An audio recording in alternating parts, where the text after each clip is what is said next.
The existence of the Xia, China's first dynasty, is heavily debated. Official histories are filled with mythological figures. The written records that survive were compiled centuries after the fact, and definitive archaeological proof is still scarce. The saga starts with a cataclysmic flood engulfing the lands.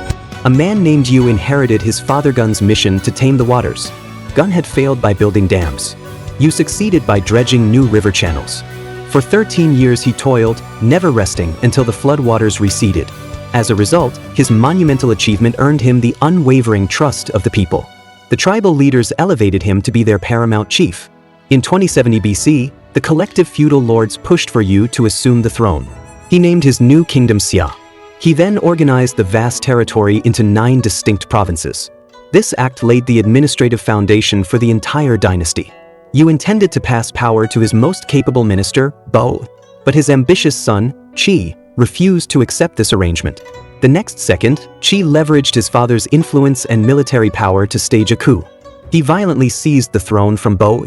With this act, the system of merit-based succession was shattered, replaced by hereditary rule. The Yohu clan immediately denounced the rule of Qi, rising in open rebellion. This triggered the pivotal Battle of Gan. After a brutal and decisive conflict, Qi completely crushed his opposition. He established China's first slave-owning dynasty. Following his victory, however, he descended into a life of indulgence and died of illness. After the death of Qi, his sons plunged the kingdom into civil war for the throne. The eldest, Kang, ultimately emerged victorious. Yet Kang had no interest in governance. He neglected all his duties, spending his days engrossed in music and pleasure, losing the support of his people and court. On one occasion, Kang left the capital for a hunting expedition that lasted for months. Right then, Ho-I, a sharp-eyed tribal chief, saw a power vacuum. He raised an army and marched on the undefended capital, seizing total control. Kang was permanently exiled and eventually died alone and powerless. The other feudal lords refused to recognize the legitimacy of Ho-I. As a result, he was forced to install Kang's brother, Kang, as a puppet king. Kang could not stand being a figurehead. He attempted to rally forces and reclaim real power, but was swiftly and easily defeated. Following this humiliation, he died in despair. Kang's son, Shang, was the next to inherit the throne. Just as he took his seat, Ho-I drove him out of the capital as well.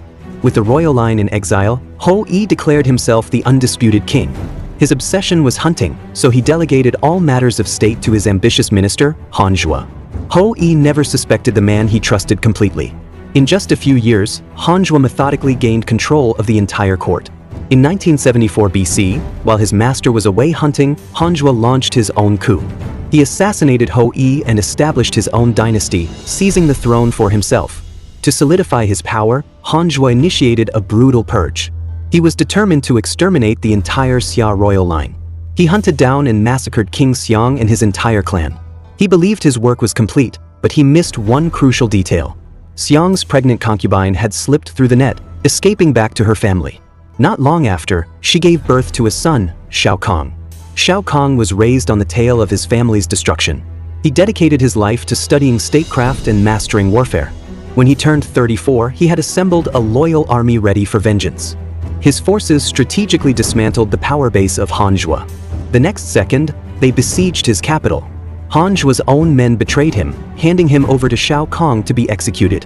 After restoring the Xia dynasty, Shao proved to be a diligent and wise ruler. He focused his efforts on agriculture and water infrastructure, rebuilding the kingdom's strength. This period of renewal became known as the Restoration of Shao. He passed a revitalized kingdom to his son, Xia. Xia was determined to complete his father's mission. He led a massive army against the eastern Yi tribes. During this campaign, he invented a new form of armor crafted from tough animal hides. This technological leap gave his army a major advantage. As a result, he subjugated the tribes and expanded the dynasty's territory to its greatest extent. After the death of Xia, his son Xia inherited the throne. He continued his father's successful policies, conquering the confederation of 9 Yi tribes. These tribes submitted fully to Xia rule, bringing tribute and stability to the realm. The economy prospered, launching the most glorious period in the dynasty's history. After a long and prosperous 44-year reign, Xia died. His son, Xia took his place. Xia reign is most remembered for creating a grand sacrificial ceremony to the Yellow River.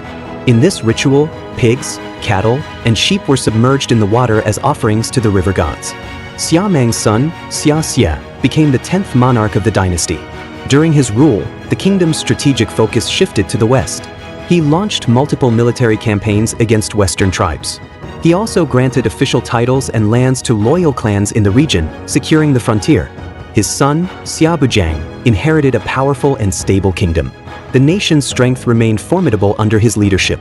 He continued the Western campaigns his father had started. The result was a further expansion of the Xia's sphere of influence deep into new territories.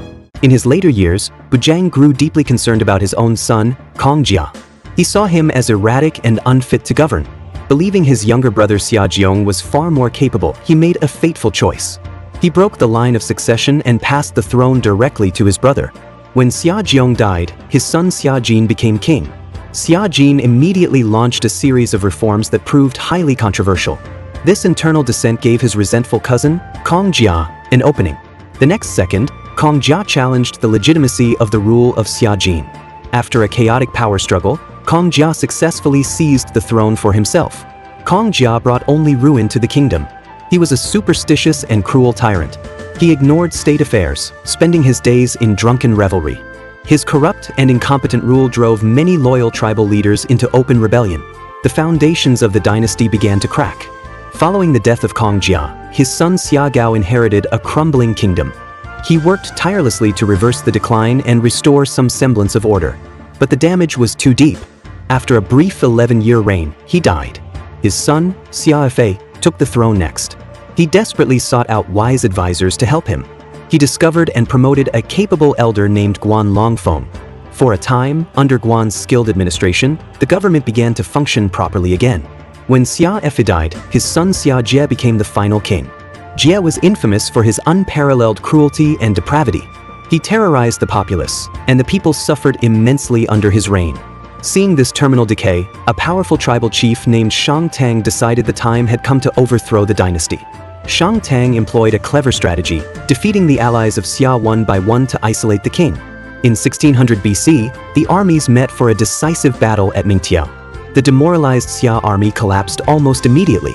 Xia was captured on the battlefield and sent into a lifetime of exile. Xia died in a remote land, far from the throne he had lost. After 470 years and 17 kings, the long history of the Xia dynasty was over. On its ashes, Shang established China's second great dynasty, the Shang. The dynasty was born from the great deeds of Yu the Flood Tamer. It was founded as a family legacy by the ambition of Qi. After being usurped and nearly destroyed, it was reborn through the vengeance of Shao Kahn. It soared to its peak through military might, only to begin its fall under the corrupt rule of Kang. The final king, Xia, was a tyrant whose cruelty cost him everything. His actions drove away all allies and inspired a massive rebellion.